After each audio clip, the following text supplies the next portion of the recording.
Never write another line of code again until you know this. Pass by value versus pass by reference. What's the difference? Let's create a variable a and assign it the value 20. Let's also create a variable b and assign it a.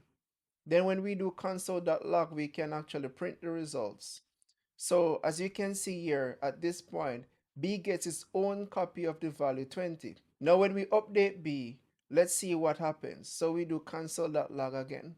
And so we have the value of b and we also have the value of a.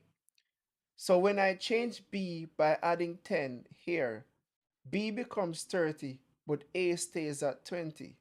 This is because JavaScript always passes by a value, so primitive values get their own separate copies. Now let's compare this to an object, where you are actually passing by reference. So this time we are saying that A stores an object with the value 20, and B, we are setting B to be equal to A. When I assign B to A, JavaScript doesn't create a new object.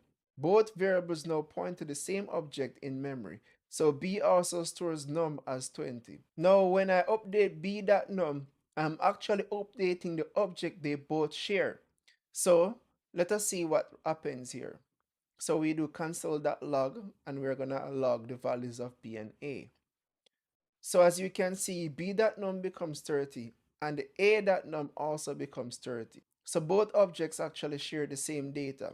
So here's the catch. Here we see that a references this object in memory and b also references the same object in memory. So when we update this object, when we update the value of b.num and set it to 30, a also references the same object, so they both share the same data. Now compare this with passing by values, where we can see that the values of A and B are different. But here, we're passing by reference, we see that A and B have the same value for a num. If you found this video to be helpful, let me know in the comments, share and follow for more.